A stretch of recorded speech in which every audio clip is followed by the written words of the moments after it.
IPL 2024 start అయింది. తొలి మ్యాచ్లో defending champion Chennai super Kings, royal Challengers Bengaluru జట్లు తలపడ్డాయి.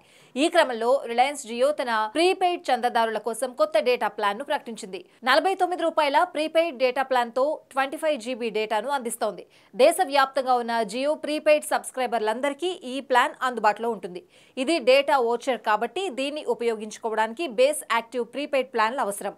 దీని వ్యాలిడిటీ ఒక రోజు మాత్రమే ఉంటుంది. ఇదే ప్లాన్ ను ఎయిర్టెల్ కూడా ఆఫర్ చేస్తోంది. కానీ 20 GB డేటాను మాత్రమే అందిస్తోంది. జియో తన క్రికెట్ ప్లాన్ కింద మరొక 2 ప్లాన్ను కలిగి ఉంది. మొదటిది 667 ప్లాన్ వ్యాలిడిటీ 90 రోజులు. ఇది కేవలం డేటా వోచర్ మాత్రమే. దీంట్లో వాయిస్ కాలింగ్, SMS వంటి ప్రయోజనాలేవి ఉండవు. పైగా యాక్టివ్ బేస్ ప్లాన్ ఉంటేనే దీన్ని రీఛార్జ్ చేసుకునే అవకాశం ఉంటుంది. మొత్తం 150 GB డేటా లభిస్తుంది. రోజువారీ పరిమితి ఏవీ ఉండదు. కావాలంటే మొత్తం ఒకేసారి వాడుకోవచ్చు. మరోవైపు ₹444 ప్లాన్లో 100 GB డేటా వస్తుంది. దీని వ్యాలిడిటీ 60 రోజులు. దీనికి బేస్ ప్లాన్ ఉండాల్సిందే.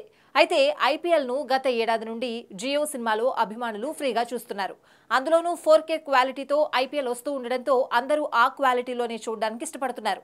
దానికి చాలా డేటా అవసరం కాబట్టి జియో ఈ రకమైన ప్లాన్స్తో యూజర్స్ను ఆకట్టుకోవాలని చూస్తోంది.